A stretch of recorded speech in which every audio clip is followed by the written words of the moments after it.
right, hello everybody. Welcome to the Imaginary Boys podcast with your two hosts, Mr. Habanero and my good friend Mr. Lettuce over here.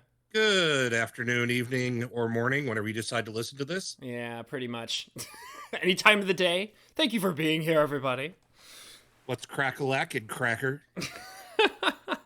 Pretty much, yeah. So yeah, we have some pretty interesting subjects for today. We're definitely going down that more hardcore gaming sort of route today. Because they're in the gaming world, surprisingly, there's actually some things to discuss in the gaming world. So, yeah. Did you know that this weekend is the E3 conference? What's E3? E3, the Electronic Entertainment Expo. I'm sorry, what? The Electronic Entertainment Expo? I'm sorry, I wanted to talk about games. I'm not here to talk about, like, you know, lighting and you know, random electronic things. Oh, okay. I'm just kidding. I know what E3 is. I'm sorry. Well, no, that's okay, because we can also talk about Computex that happened a couple weeks. Okay. If that's what you want, if you really want to do. No, they took a year hiatus, and now they're back. Yeah. And they've got this big show lined up, and I still do not know why. Yeah, so that's something that I actually think is kind of interesting. Wasn't there a huge thing where Nintendo and I think like another gaming company came out and they're like, we are officially, like, I mean, obviously for the whole, you know, quarantine and all that, it made perfect sense, but I thought also that a major part of it was they realized, like, E3 was a waste of time. We're not going to do it anymore. Wasn't that like a thing for a while? Yep. So they changed their mind? No. That was just Sony. Sony was the only one that actually officially said, nah, this. We're going our own way. Okay. That's wild. Like, I think it's weird that they just... Well, wait, is Sony still doing that? Yeah, Sony is the one that isn't showing up this year. Okay, got it. Are any other companies going to do it? Like, not going to do it, I mean? None of the big ones. Huh. Like, everybody's showing up. Microsoft has a show combining with their new Bethesda studio. Ubisoft is kicking everything off with their look at the 3 sandbox games we're making this year show. And then there's a bunch of indies and stuff. Yeah. And then at the end, Nintendo's like, we'll just do a direct. Yeah, so that's the other thing that I thought is kind of weird is, like, so is their direct connected to E3? Like, are they, like, or is it just so happens that their direct is occurring around or after? They branded it E3 Direct. Weird. But I mean, the thing is it's like at the end of the week. Okay. Because it's running from Friday to Monday. Mm-hmm. And Nintendo's like on Tuesday morning. I at this point it's like, Nintendo, you don't need E3. Like, just do your directs. Like, they've been doing directs on their own multiple times already, right? So, like, what's even the point? They don't need it. They don't need E3. Come on, Nintendo, you are a strong, independent gaming company who don't need no E3, okay? Well, everybody's eyes are going to be open anyway, so might as well show some titty, I guess. I suppose. I mean, if that's how they want to roll. I just think it's a waste of time at this point. I feel like most people feel like it's a digital only thing. Like, they're not actually doing the conference in person. Mm-hmm. And I'm pretty sure we've seen the end of the in-person conference. Right. But at this point, like why hit yourself up with the ESA? Yeah. In order to put something out on their schedule. No, I totally agree, because it feels like they're like they have the opportunity like to go independently their own way and do whatever works like comfortably for them, which is like what I thought was so good about them doing the directs. Like they set their own limits and they set their own times, and they're like, okay, we're ready to talk Like about if this. if Nintendo tweets out, "Hey, we're doing," it's not like no one's going to. It's not like every, publication isn't going to watch it. Yeah, I mean, because they're like. Nintendo, I think we talked about this in the last podcast, but like, in my view, Nintendo is like the last high quality game creating large multi-million dollar company. You know what I mean? Like, that's how I feel. So it's like they don't need to like, and they do so much on a regular basis to drive themselves independently away from what all these other larger, gaming companies are doing all the time with like their Except for when they don't. Yeah, the thing is that's interesting about Nintendo is they like to be independent from other large gaming companies, but in spite of that, they have their own personal in-company traditions that they are so fearful to violate. And it's like because of that, they do hold themselves back when it comes to like advancing their own personal game formulas and things like that. But when it comes to comparing themselves to other gaming companies, they're like, nah, we do whatever we want, So they're such an interesting gaming company for sure, especially considering, how large and humongous they are. It's kind of crazy. I mean, one of Nintendo's best was basically a Skyrim mod. You kind of cut out there, buddy. Could you? I said, yeah, my internet's being weird. It's all good. What I said was, but then you look at Nintendo games this generation is a Skyrim mod. Yeah. I don't know. It's I have such a problem. Like I am primarily a indie game player. And the main thing about being an indie game player is I choose that because I'm so disappointed in how a lot of these, larger game companies treat video game players.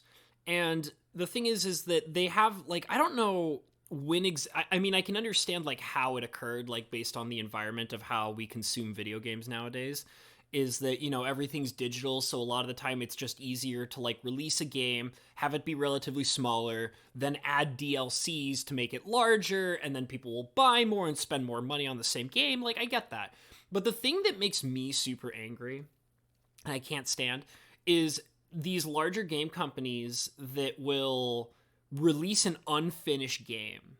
They'll release a completely unfinished game, and then they'll just keep collecting money over, they'll say, oh, like you pay $60 for this unfinished game, and then you're going to want to buy the DLCs, which are literally just us fixing the game and finishing the game, and sometimes we don't even actually finish the game. And that just, I find myself more attracted to buying and playing independent developed games, because a lot of the independent developed games are finished, they're polished, because the people who are, independent and smaller, they want to create an experience for a gamer, and they want to please the people that are supporting them, because a lot of the independent developers are not multi-million-dollar companies. And I just can't stand, wanting to buy a console anymore, or even a $60 game, when I know that $60 game is like less than $20 worth of content and quality. You know what I mean? Like, that's why I can't get on it. I can't get on board of buying new consoles anymore. It doesn't feel right to me. PC Master Race all the way. Yeah, man. Like, I mean, like, I'm not trying. It's not like as if like, oh, like PC is just like, I mean, clearly it is clearly superior to game consoles. But my point is that these larger gaming companies have done such a great job at turning me off from wanting to purchase their games and consoles that it's like, well, I'm just going to go ahead and be a PC gamer now, because that's clearly the better choice with all the independent developers and higher quality games from people that clearly care about, what they're making and serving their audience and making them happy and giving them complete games.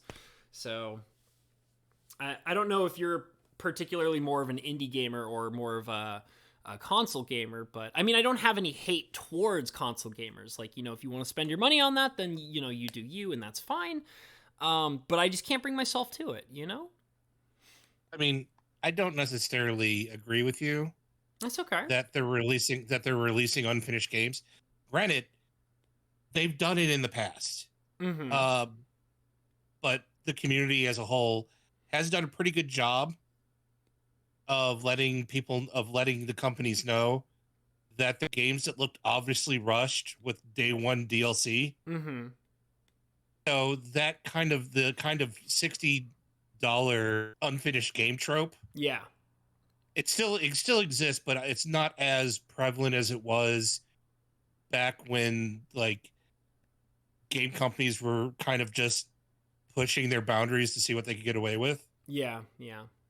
Like you Like think 10 years ago? You think it's calmed down a bit?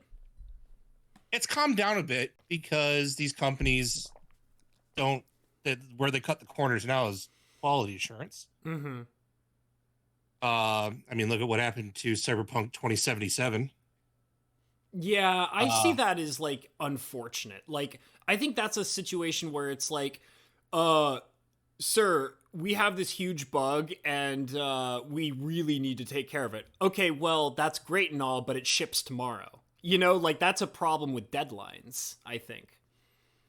Right, but the thing is, game companies, they have to pick their poison. If they push a game back, it's bad PR. Mm-hmm. Yeah. If they keep pushing a game back, it's bad PR. Yeah. If they release a game that's buggy, bad PR. If they fix the bug, it's good PR. Mm-hmm.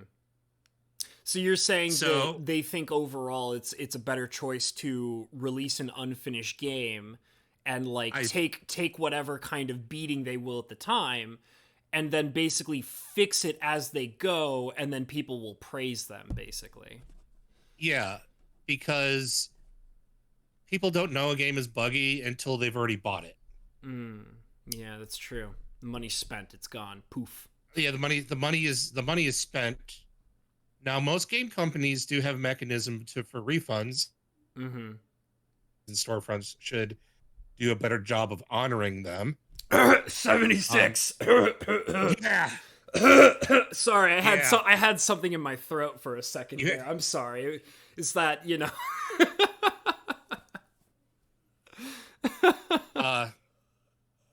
Oh man. It's like, don't even get me started. Oh god. Game like a sucker. Like, I was like, yeah, I know pre-ordering's bad, but I'm gonna pre-order Fallout 76 because I haven't played a Fallout game I don't like. And I like, and I was the weird one. And I was one of the weird guys who thought 4 was fine. I didn't like 4, but that's just personal taste, I feel like. So no, I don't agree with the incomplete game trope. Mm-hmm.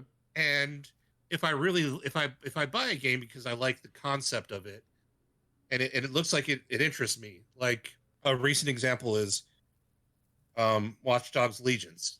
Oh, really? I don't know anything about Watch Dogs. I know it exists. I mean, but that's. I mean, at the end of the day, it's a Ubisoft open world game. Okay. Like a sandbox? It's a sandbox action game. Cool.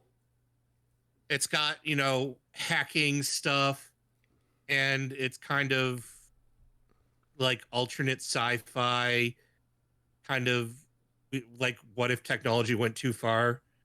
It's got a lot of concepts that kind of draw me in. Is it dystopian? No, it's not dystopian at all. Oh, really? Well, okay. it gets kind of dystopian for a little bit. Okay.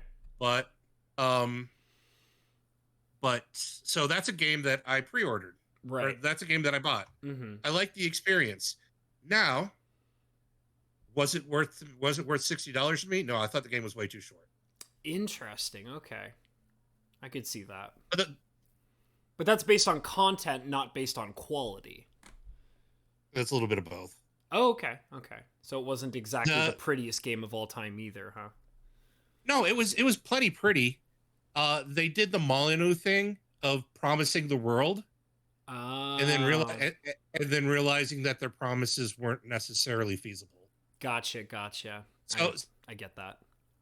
for Watchdog Legions was any NPC you run across could become a player character really quickly. Oh, weird. Yeah. So you could literally, hold on a second. No, you're good. You're good. So you could literally walk up to anybody in the street of London, talk to them, start a mission for them, and once you complete that mission, they become a player character that you can just literally anybody. However, you could unlock them and play them in the game. You unlock them and then you play them as a game. Weird. And I thought this was a really awesome concept. Then I figured out but then I saw how they did it. Okay. So you have like maybe a dozen of unique player models, another dozen outfits. Right. Which does enough to diversify a city like London. However, you have like maybe 4 or 5 voice actors, so you end up with like 3 NPCs. Oh, or like it's like Oblivion. Yeah. It's like Oblivion voice acting, is what you're saying. It's exactly like I thought we'd gotten by this. The problem is like I don't know how they would do it better. That's so good. But you run into this problem where there's only like 4 voice actors who maybe were responsible for like 6 voices. And everybody in London has one of 6 voices. So you end up having like an old lady, a black dude, and some Chinese immigrant, all with the same Cockney accent. That's amazing. That sounds, you know what? I would maybe pay for that. Like just for the laughs. I'd probably regret it later, but it's immersion wrecking. Oh no, the game, like if the game goes on sale on Steam, it's totally worth it. Okay.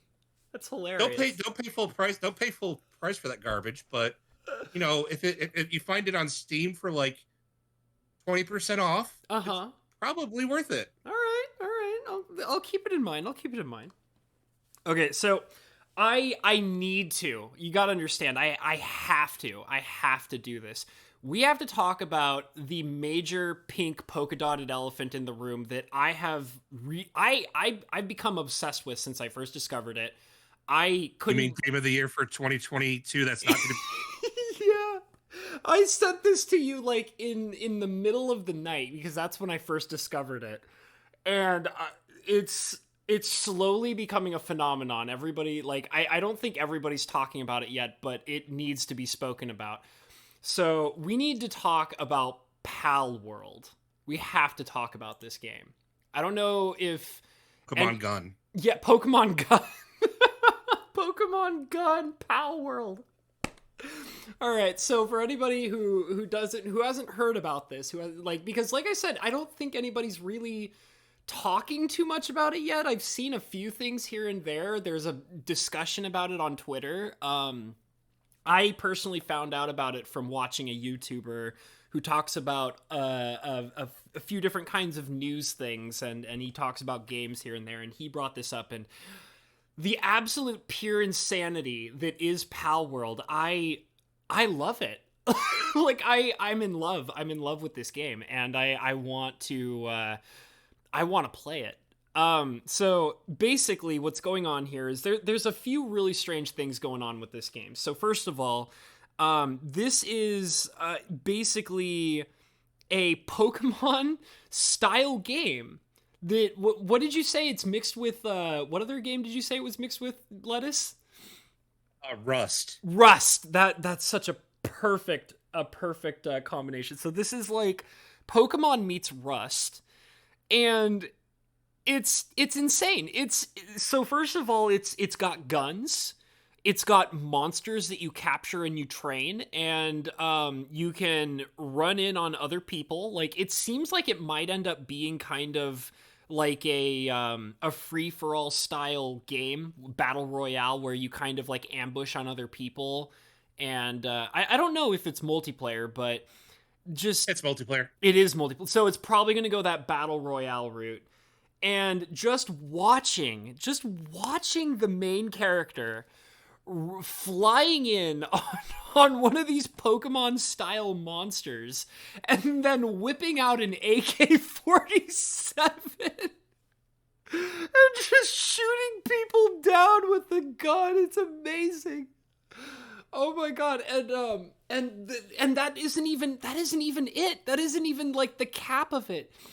Like, a major part that they explain too in the gameplay mechanics is that you're supposed to capture these monsters and you work them to like they say, like, they'll work for you forever. And like they show scenes of these monsters working in like sweatshops, mass producing AK-47s on a factory belt.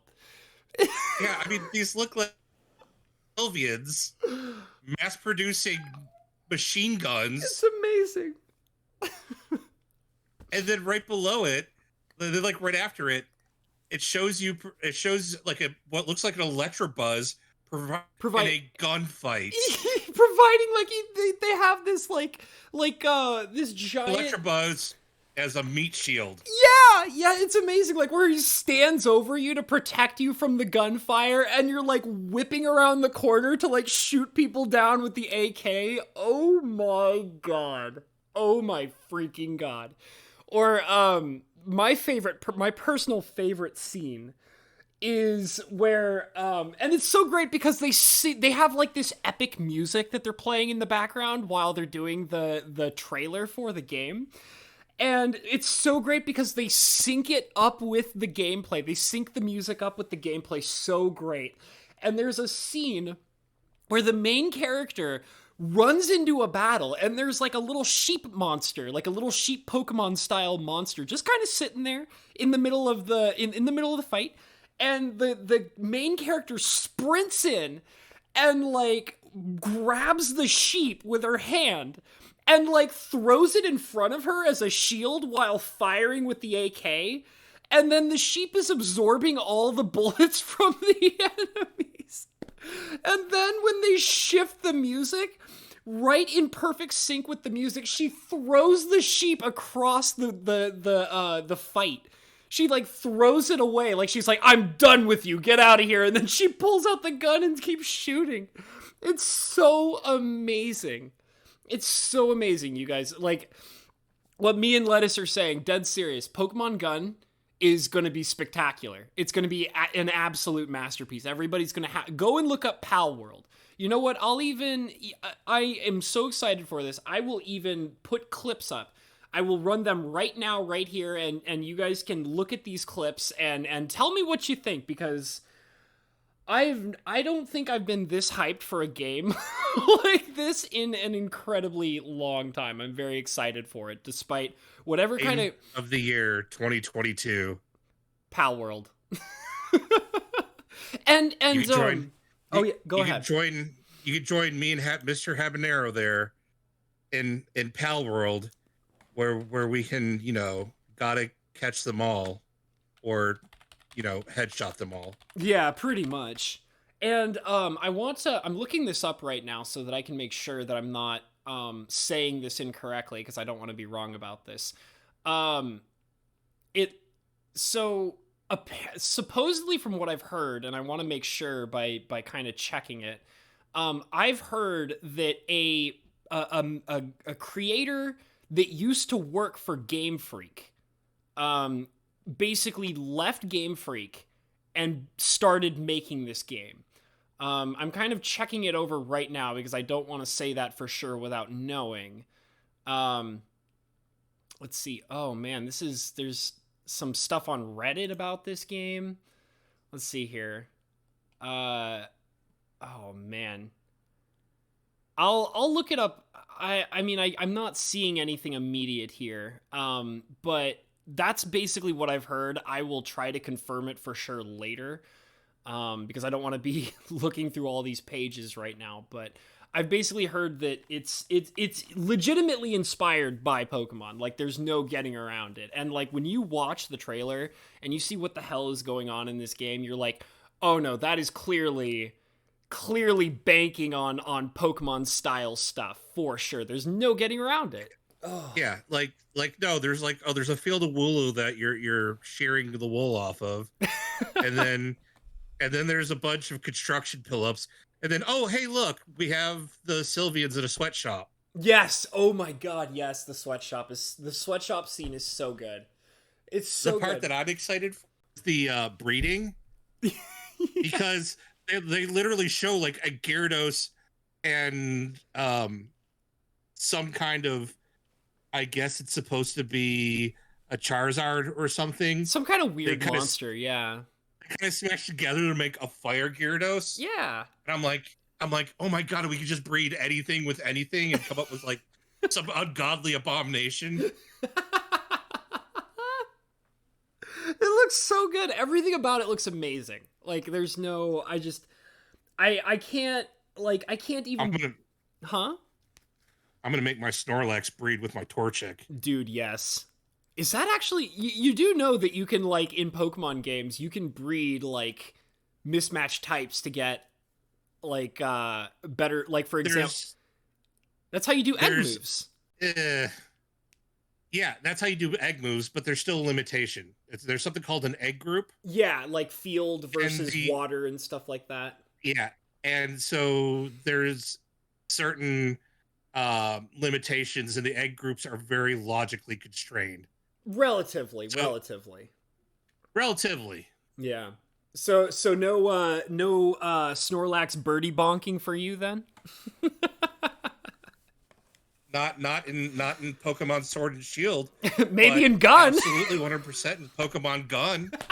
Game of the year for 2020. 2020. Oh my god. It's just, I can't believe it. I can't believe it exists. And, like, the thing is that really is getting to me is because, like... I'm surprised the Pokemon Company, who has obviously known about this for a couple of years, because this isn't a new game. No, it's been developed for a while. Yeah, this is like 2 or 3. It's a few years. Yeah, and the thing is too is the only reason why this game is getting attention now is they only just released the English trailer, so now it's catching fire. Right. It's ridiculous. Right. So like 2 years ago, there was a Japanese trailer, and I'm like, oh, there's no way the Pokemon Company doesn't this into the ground. Yeah, it's like there's no way.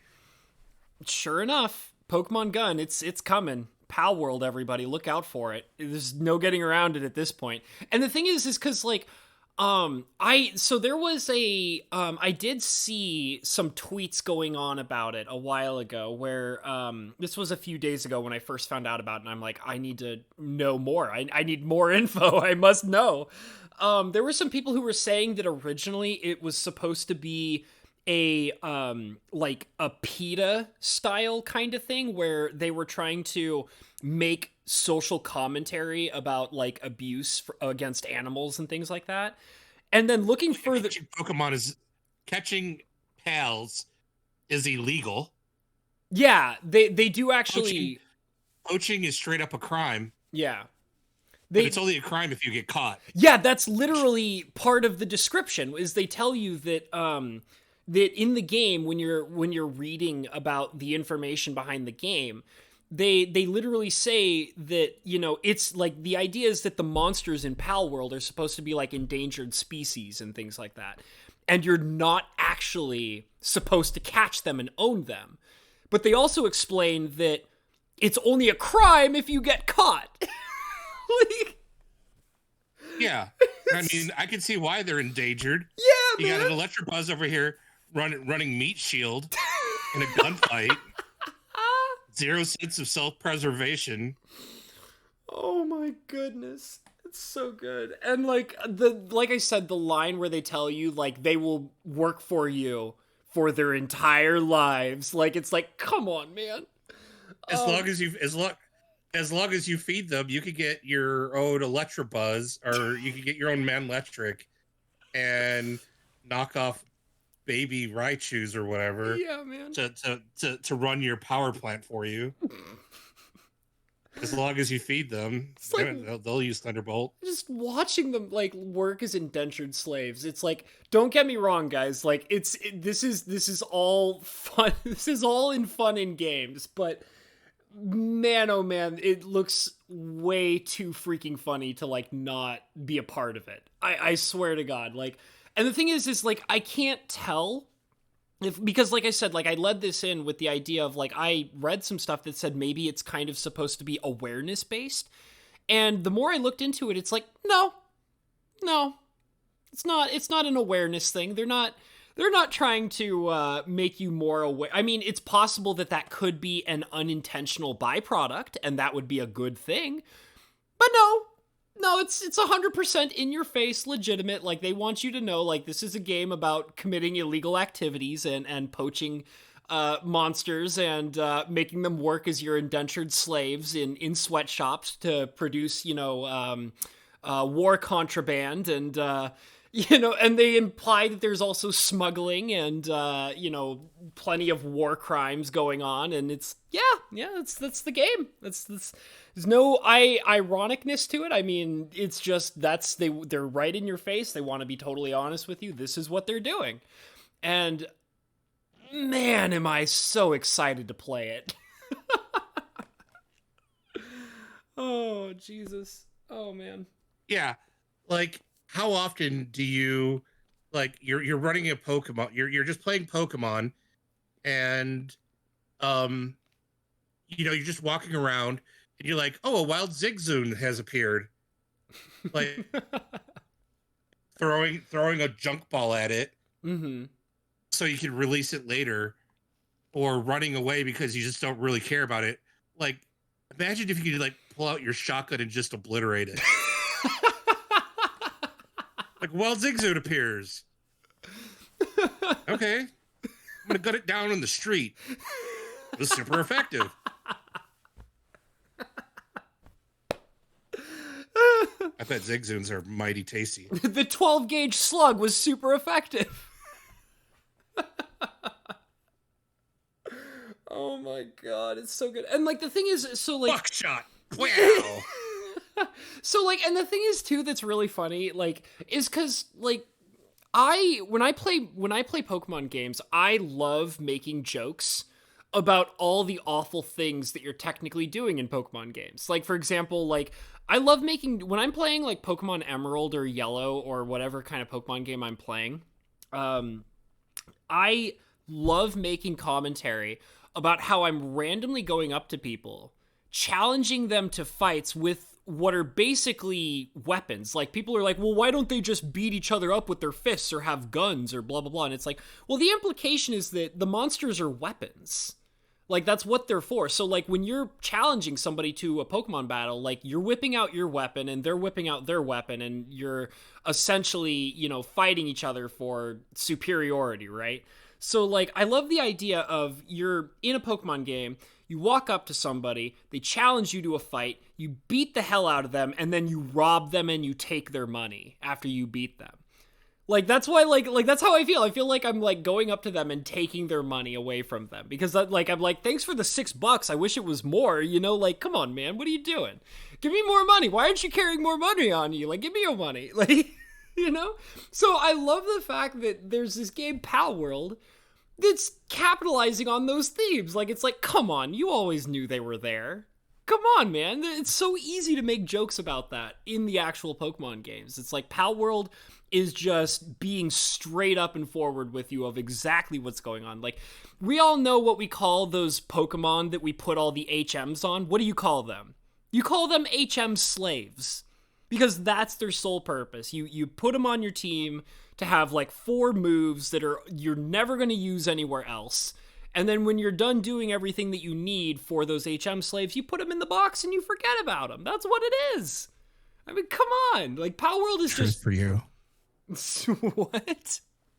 I have an uncomfortable truth for you. What's up? Pokemon Red and Blue is where Michael Vick got his idea. Oh, are you for real? You're not for real. I mean... Come on, man. Come on. I mean, think about it. Come on, man. Think about it. Come on, man. Why you gotta do me dirty like that? Why you gotta do me dirty, man? Come on. I mean, think about it. I get it. Yeah, it's true. I mean, Pokemon battles is just basically a blood sport without the blood. Yeah, it's true. It's true. It's what like I always loved like what was it? South Park's Chin Pokemon. You ever seen that? Yeah. Yeah. I mean, Or South like Park said it. Yep. I mean, South Park said it too. Yeah, they like, did. This is a blood sport. Yeah, it is. It's like I think I remember watching somebody basically say it's basically what would happen if Darwinism and cockfighting were the subject for a video game.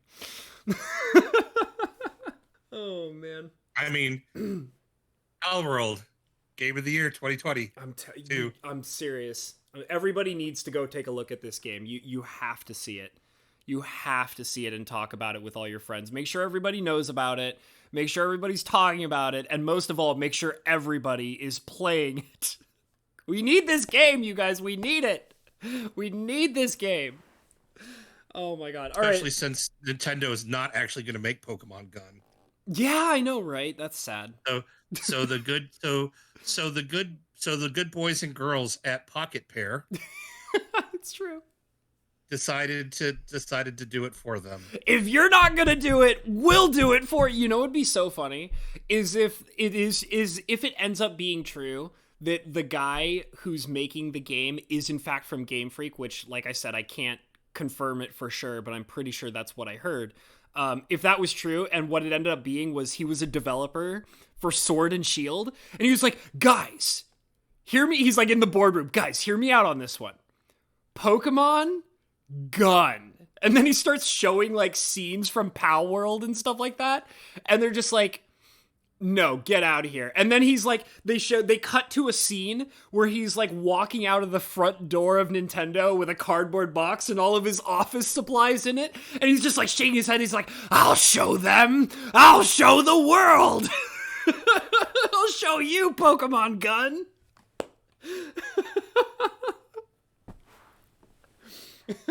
They didn't believe me when I said I'd do it.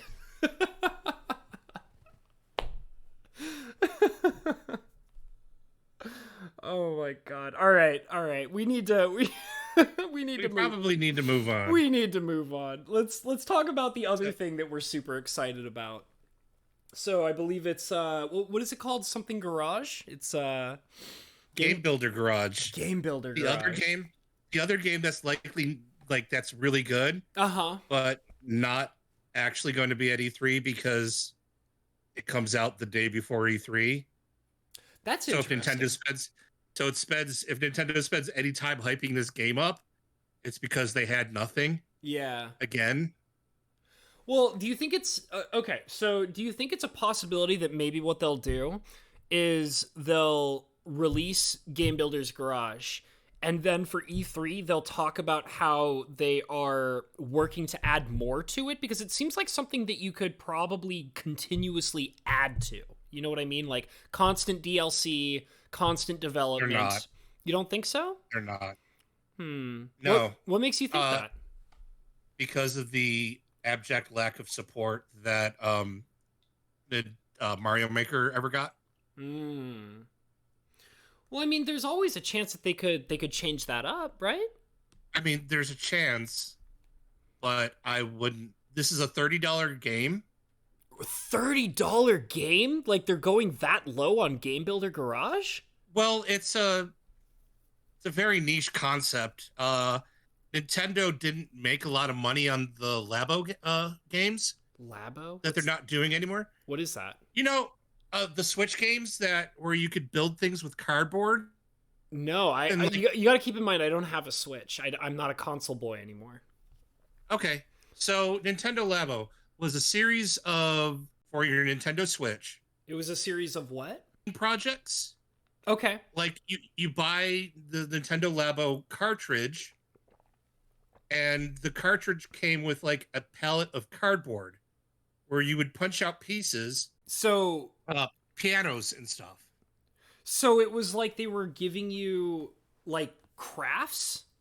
Like it was like a game that would come with crafts that you would build? Yes. And the crafts would interact with the Nintendo Switch. you would either cradle the controller, it would press some buttons, Uh-huh. and then it would do something. There was one that was just like a fishing pole where you just played a fishing game. Was there a point where you were telling me about this before? Because you describing this to me sounds really familiar. Yeah.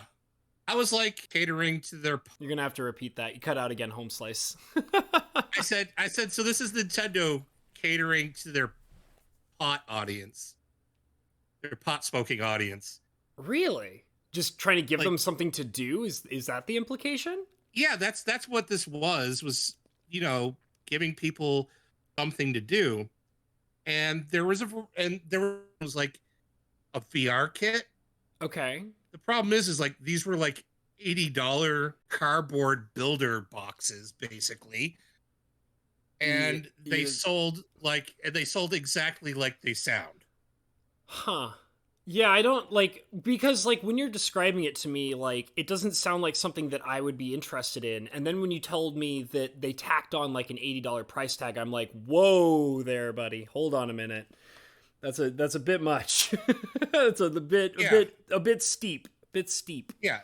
It was a piece of cardboard and it was basically software and some cardboard building projects to go along with it. Weird. And they sold them in $80-$90 price tags on them. That's crazy. That's way too much. So inevitably it didn't sell very well. No. Nuh-uh. So Game Builder Garage, Uh-huh. because Nintendo is interested in releasing edutainment software. They always have been. Okay. They like giving you software where if they think they could teach you some concepts, even in the abstract, that they're doing a general good, which I agree. Mm-hmm. The Mario Maker was, abstract learn level design. Okay. What it turned into was just build hell factories for your friends to try to run through. It's true. Thank you, Rubber Ross. Thank you. So, Game Builder Garage basically is teaching very high level function of object-oriented programming to kids between the ages of what they're setting. Okay, so they're saying this is a teen game, so that's probably more reasonable.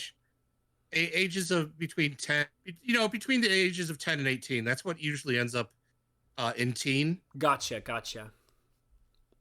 So you're basically teaching very high level object-oriented programming concepts, right, to children. I think this is amazing. Okay, well, I mean, I showed the concept, and I showed the concept to my 8-year-old son, and it's all he's talked about for the past week. That's a good sign, though, because that means right off the bat they're reaching their target audience, right? Right. Yeah. Right. Well, he's excited because he has this idea where he's going to make all these like really cool games. Like he had this idea where he would build all these cool levels in Mario Maker 2. Right. I gave him Mario Maker 2 because he's a very build 'em kind of person. Sure. Once he gets more he's going to be the kind of kid who just loves Minecraft. Yeah. Yes. Yeah. We hopefully we can talk a little bit about Minecraft in a bit. If we can't, it's fine. We'll save it for a different episode, but I would love to talk about Minecraft. But let's keep I'm definitely down to talk more about this because this sounds pretty interesting. Amazing. And so you've got object-oriented programming, and the objects are pretty simplistic. Right. But they also do things like build your own like art assets. Okay. And stuff like this. So people like drawing pixel art memes. Yeah, I was gonna say, is it like making textures for like characters or objects in the games? Yeah, very very low poly characters, very simplistic textures, which I'm pretty sure you can draw yourself. Mm-hmm. Even if they use the texture modification that was present in Animal Crossing, Right. that's still pretty good. Yeah, it is. Designed some pretty nifty outfits in Animal Crossing. Like I completely It's a mimicked. beautiful game. It's a beautiful game. Yeah, it's a beautiful game, but I completely mimicked 2 NFL jerseys in the game. Does Animal Crossing like legitimately let you design your? Because I haven't played any of the new Animal Crossing stuff or anything like that. Do they let you? What? I haven't played Animal Crossing, so I don't really know. But do they allow you to like make your own clothing and designs and things like that? Yes, and you could publish it to the internet. Rad. That's pretty rad. Yeah, so I have designs for a Tennessee Titans jersey, Right. a Buffalo Bills jersey, and accompanying hats. Mm-hmm. Mm-hmm. And it looks pretty good. Okay. Like you could tell that it was low res pixel design. Right. But it still looks pretty good. So do you think they're kind of like repurposing that system to be a little more complicated for the new, game No, builder rush? they don't even what I'm saying is they don't even have to. Really? Okay. I think if we get just that level of design, Mm-hmm. like people could still like create some pretty interesting things. Right. Granted, the games are going to look very rudimentary, but not everything is going to come out looking like Halo Infinite. Well, I mean, yeah. Okay. I mean, not even Halo Infinite's coming out looking like Halo Infinite. That's probably the best comment I've heard about that game so far, honestly. But yeah, so it's like I said, this thing is teaching kids the like high level basics of object oriented programming as it applies to game design. Mm-hmm. Right. It's now to be perfectly honest, as somebody in computer science, that's an incredibly good building block to have if you're looking and going into programming. Well, what's really interesting is because I was watching a podcast a while ago. If you guys can't tell, one of the main inspirations for why I want to do a podcast is because I listen to a lot of podcasts. So, but anyways, moving on from that, I was watching a podcast a while ago that was talking about Mario Maker. And it was very interesting to find out that apparently every once in a while Nintendo is able to find different kinds of people who are interested in game design through the usage of Mario Maker 2. And it's also opened up these doorways for a lot of people who never realized they were actually into video game design until they started doing things for Mario Maker and realized, oh, I have a particular ability or talent to understand good game design or good, game concept building and things like that. So, I mean, obviously, this game sounds like it would just be the next obvious step in that direction. Like, now we're taking it away from specifically Mario, and we're kind of adding some new concepts to it. We're literally going to teach you proper game design. And we're going to do it in a way that's fun and entertaining and also easily to be sent out across the internet, and also maybe even could allow other, companies that might like indie developers or things like that to be like, hey, this guy clearly understands game design. Like, I can look over his game garage building levels and see this guy understands game design. This might be a person that I could be interested in hiring for working on the development of my game design or anything like that. And I think that's really cool. Like, I think that's great that Nintendo is kind of embracing that and making it more of a reality in a more acceptable way of helping people understand their ability to get into those careers and things like that. So that's really cool. I think that's awesome. Yeah, and one of the things I really like is I guess there is a tutorial mode or like the career mode. Right. I don't know what you would want to call it, but it actually acts as a step-by-step building block type instruction on a game build. And at the end of this, you got a game. Yeah, it's basically a game design like class, and disguised as a video game, which is genius. I think that's really intelligent. That's awesome. And to Nintendo's credit, they realized that they would never be able to sell this at 60. But 30. I think that's really interesting that they took that approach. That surprises me legitimately. Yeah, I was surprised that this wasn't a full price. Good for them. Like, legitimately, it's every aspect of this game, this Game Builder Garage. It really sounds like they're putting their all into it, and they're also being reasonable about it as well, which I Yeah. think is like, this is So why, like, I it's feel like Nintendo is like the last bastion of major corporate video game designers. You know what I mean? Like, Eh, well, I mean, like, do you have like some large multi-million dollar, game design companies that you would like shout out for? Like, that you think do like a really good job and go way out of their way? Or are you saying that you don't think Nintendo is necessarily always on the level? Either side is fine if you feel that way. I don't on the same level that I think you're putting them on, Okay.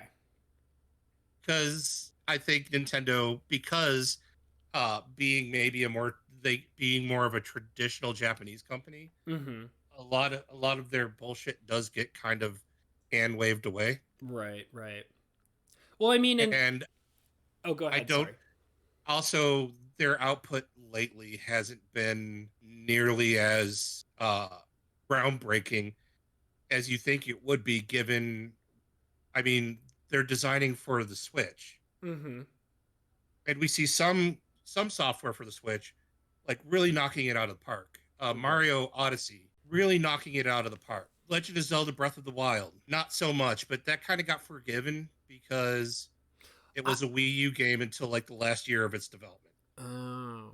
See, I thought like that Breath of the Wild was a over the top resounding success from what I thought I remember hearing. Now, mind you, like I said, I haven't played it, so I wouldn't know, but I thought people really liked that one. No, people really did like it, but people really like playing Far Cry.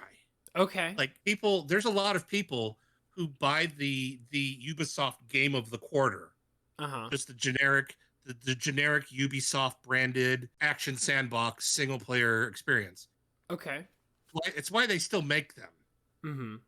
It's why they can knock one out like twice a year, Okay. three Okay. times a year. Like, people buy that. People buy Zelda. People bought Breath of the Wild because it was a Zelda game. Right. So you mean like You're going to be very hard pressed to find a game that has Link's smiling little face on it that doesn't sell reasonable. Like, Bro, even bro, do you even know about Wand of Gamelon and the Faces of Evil? Bruh. you mean the two best selling the number 2 and the number 3 best selling games on that? On the CDI, yeah, you're probably right, but I mean, I guess you're kind of going at the Number 1 was idea that it was an icon. missing. It's an icon rather than a game. Right. Okay. Well, but the thing is that there was a lot of graphical fidelity issues in Breath of the Wild that people just kind of smoothed over because this was the first time that Nintendo tried making Skyrim. Mm-hmm. Mm-hmm. I could see that. Yeah. The same kind of way, but kind of, people kind of, or at least they used to until Fallout 76. Mm-hmm. The way people used to just kind of forgive Bethesda bugs. Yeah. Because Bethesda bugs is the price you paid Bethesda gameplay. Mm-hmm. Yeah. I think Breath of the Wild, there was a lot of stuff about Breath of the Wild that was kind of forgiven. Right. Because this was, a good Legend of Zelda experience. It's kind of where Legend of Zelda needed to be. Mm-hmm. It's definitely not like a traditional Legend of Zelda game. Yeah. It's Skyrim in Hyrule. Now, if I'm not mistaken, though, haven't a lot of the Zelda games been like, you can go to this temple, or you can go to this temple, or this temple? So wasn't there some? Well, that's what I'm saying. Yeah. That's what I'm saying. The open-endedness, Uh-huh. the cooking. Mm-hmm. So there was a couple. I mean, there's a couple things. The cooking that kind of goes nowhere. Okay. In Breath of the Wild or a different game? Oh, I'm talking about Breath of the Wild. Gotcha. Like, there was a lot of things that Nintendo kind of said, hey, let us do what these other companies are doing. Mm-hmm. Let's do it in a very Nintendo way. Right. And the Nintendo way is incredibly restrictive. Mm-hmm. So Breath of the Wild, while as beautiful, did have a lot of graphical hiccups. Mm-hmm. and that world felt really empty. Yeah, it's so like when I've watched, it's actually funny because they were talking about Breath of the Wild. Since I don't know very much about it, I've been recently watching some Let's Plays of it. One particular one, where they do like 80 episodes, where sometimes they're an hour long, but usually they're about 20 minutes long of Breath of the Wild. And despite like, they like, and they were playing it when it first came out, so these are relatively old. They're very impressed with a lot of things, but one of the things that I've definitely been noticing is there's a lot of just open space that's just feels like it's not being utilized that much, Like, it just, I don't know. I mean, it's pretty to look at for the most part, but when you really think about what's in the space that they're traveling through, it just seems a little bit barren, just a wee bit, So, especially considering that the playthrough is primarily, like they said, like the guy playing it, he's like, I know that everybody wants me to do the main quest, but I want to explore. That's what this is all about. So he's just like wandering around a lot, just trying to find things, and it kind of feels like that he's just wandering around a lot, So I don't know. Like, and the thing is like you collected so much junk and so many ingredients, and the cooking was fine and everything, but they really needed to flesh that system out. Right. Like it was food was replenish hearts, get some kind of buffs. Sure. And they all infinitely stacked, which kind of once you figured out cooking broke the game. Mm-hmm. All challenges from the game just sort of disappears. Man, it's so funny to think that even after all these years and after all the Nintendo polish, you can still break some of their nicest games. Right. Yeah. That's interesting. But the thing is like, the reason why I think Breath of the Wild is a good game is because I agree with Nintendo putting Legend of Zelda in this direction. Sure. Like it's not the traditional Legend of Zelda game you're used to. If you're used to playing Ocarina of Time, if you're used to playing Link to the Past, right? Breath of the Wild does not feel like a Zelda game to you at all. Okay. But I think this is where it needs to go. They need to tighten up some of the freedom a little bit. Okay, like in other words, like kind of restrict the players just a little bit. Yeah, they don't need such a big world. Yeah, if they're not going to flesh it out. The thing is they tried, telling a story. Oh, right. Okay, gotcha. And they didn't do a good job of it, only because they had. I mean, like every open world game, you have to kind of concede to players. Yeah. But there are better ways around it. Game developers have been releasing sandbox games with good stories. Mm-hmm. So Nintendo needs to be and let their brilliant game designers they want to do. Right. Yeah. Where were we?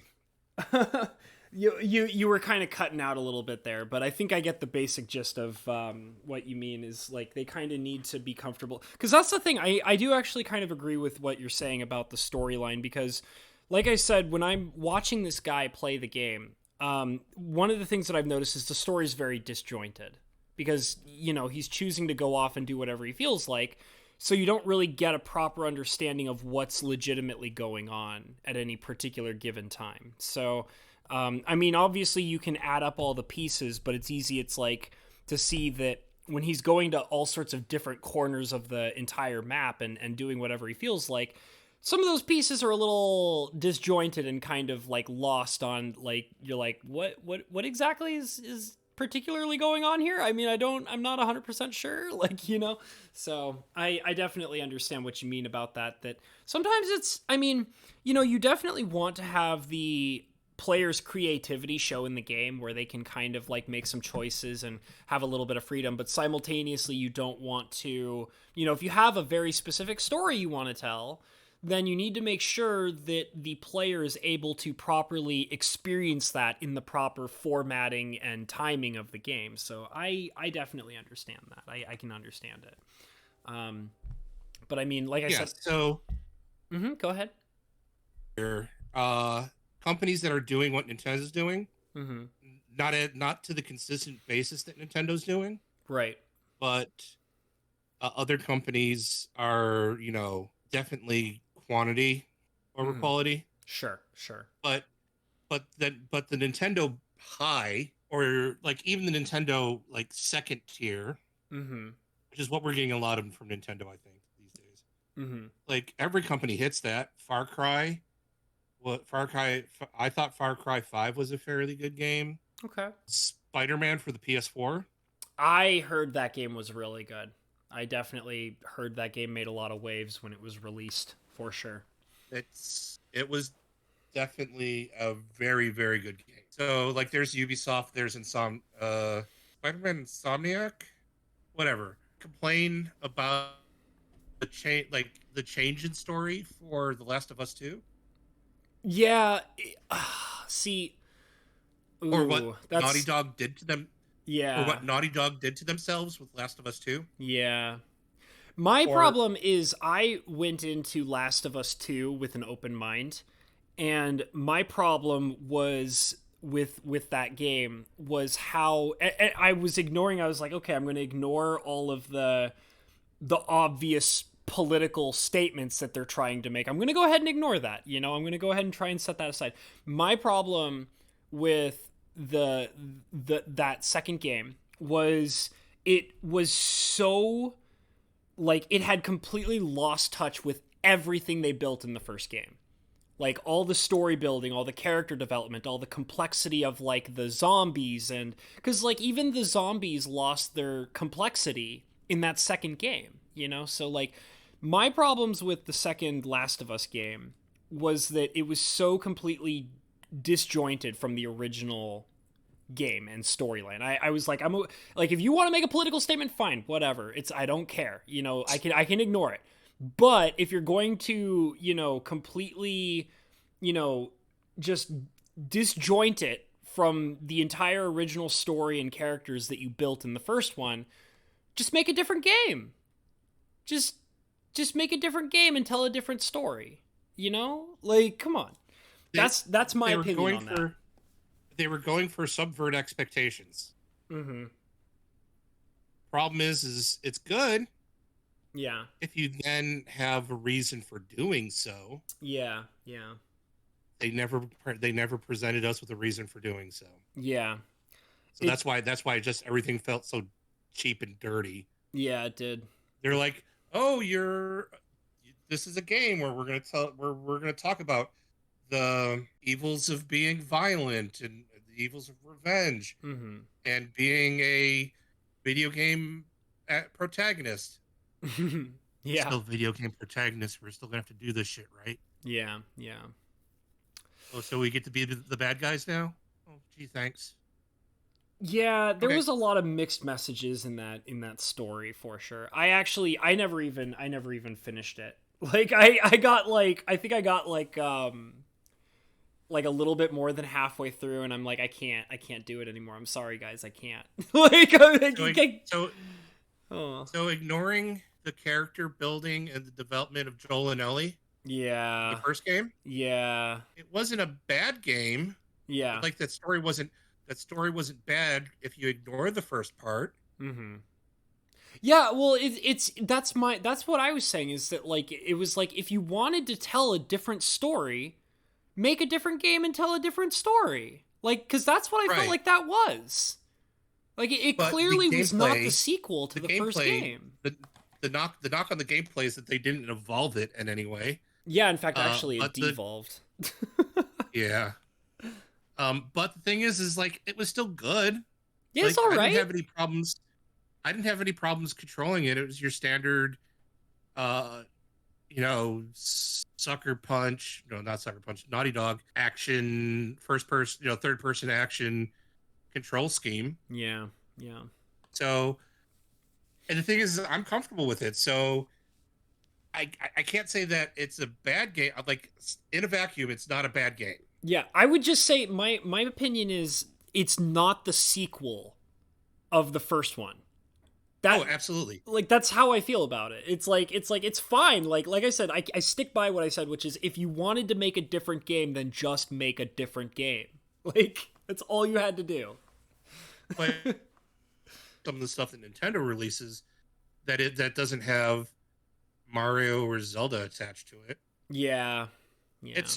It's right up there. I hate to say it, but it's like I understand Nintendo very your obviously comparison.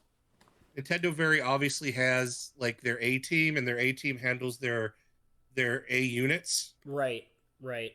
And then they have other things. All right, let's look at the last couple of Pokemon games. Most of them are really disappointing. You mean the ones I didn't play? Yeah, no.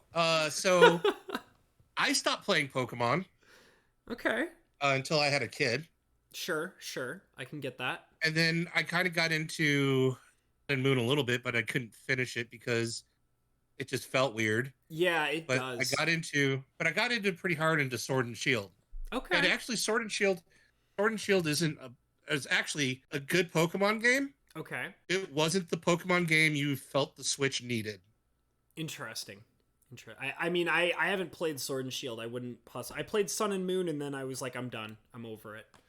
Like I'm over new Pokemon games. I can't do it. I can relive... Well, I mean, we're gonna play Pokemon Gun together. That's true. We will be playing Pokemon Gun together, won't we? Yeah. So like, and Nintendo puts their name on that, and to be perfectly honest, like, we both have seen A work from Game Freak Pokemon Company. Right. I mean, we both played Emerald. Yep. And that's there on their A game. Absolutely. And I'll even argue XY was right up there with Emerald. I didn't play X and Y. I know nothing about it. X and Y was a pretty good game. Okay. All right. That's fine. As far as the old Pokemon games go. Okay. If you can consider it old, I could see that. I mean, I guess... I think... Go ahead, sorry. They're trying very, very hard to find a shakeup of the Pokemon formula that works. Okay. And I don't think they've gotten there yet. I could see that. They missed the mark with Gen 7. Sure. Completely. The only good thing that they got from Gen 7 receptive to different forms of different Pokemons from different regions. Mm-hmm. Yeah. So I think that's what carried over from the low-end forms is what's carrying over. Yeah. Because we also got Galarian forms of Pokemon as well. Okay. So when you put Nintendo up here high up on this pedestal, I don't think you're working from current information. Yeah. Well, it's mostly because you don't own a Switch. Yeah, I don't. It's just that, like, I mean, when you who's owned the compare Switch them to, like, say, like, EA games, you know what I mean? EA Games. You cut out there. I said EA Games gets a lot of crap, right? Yeah. Popular to hate on the brand that's so, like, everywhere and has their hands in everything. Yeah. I play Madden. I still buy and play Madden like every other year. Mm-hmm. Like, well, what about how about maybe we need to what about Bethesda then? If I can't rag on EA, how about Bethesda? Can I?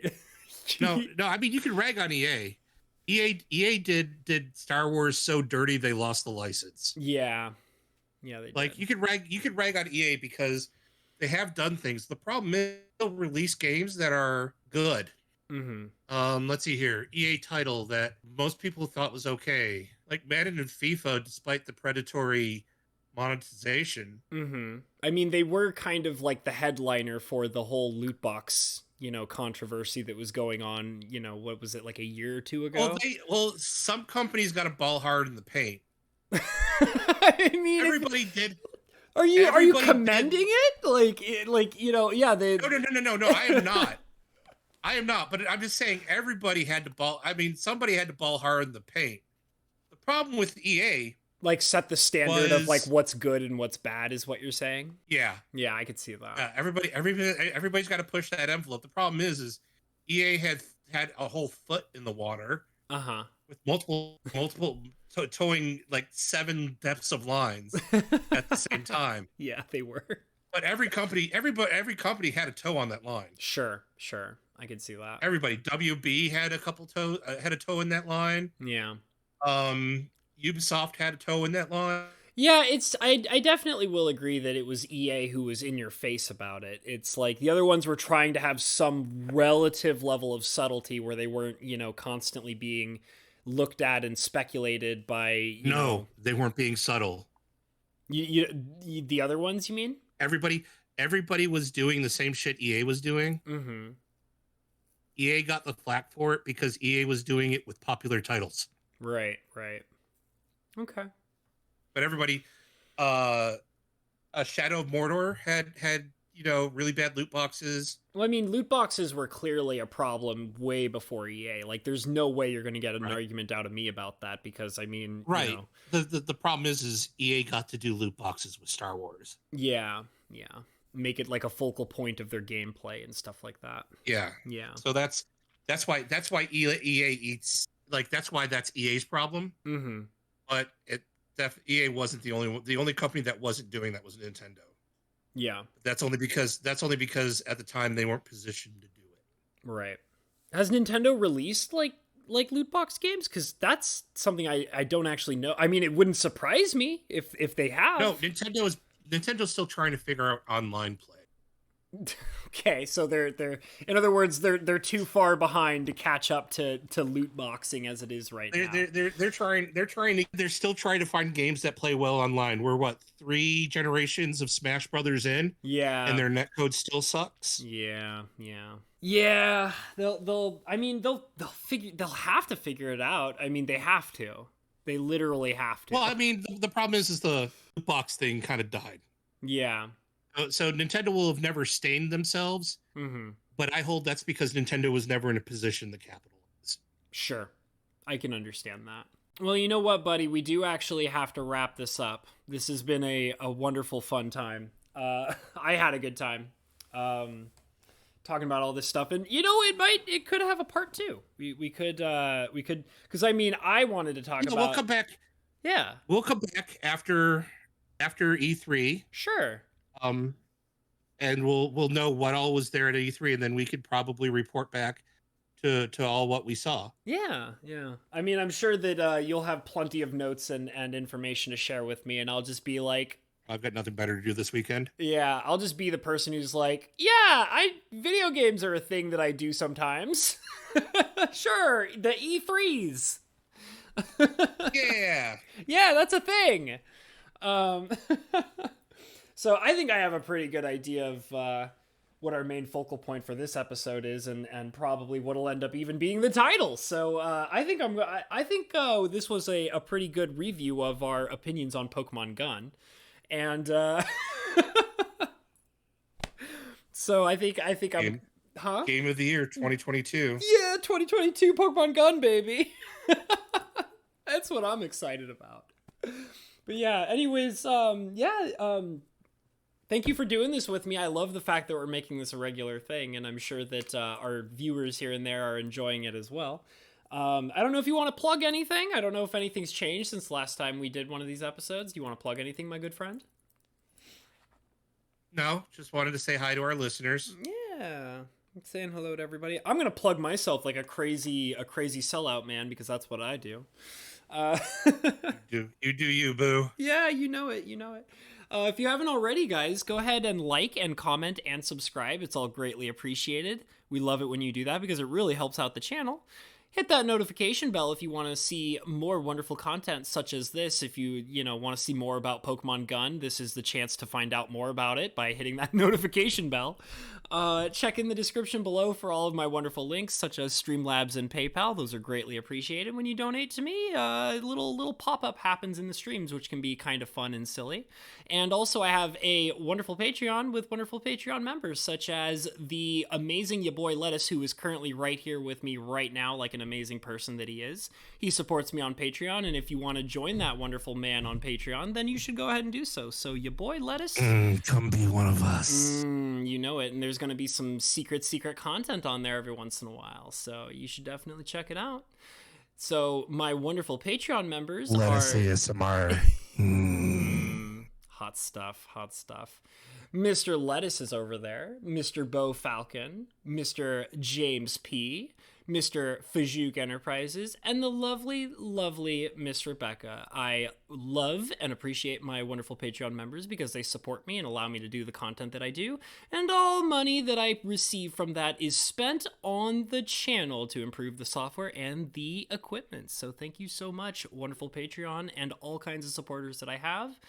And other than that, I'm just going to say follow your dreams. Lettuce, make sure you follow your dreams.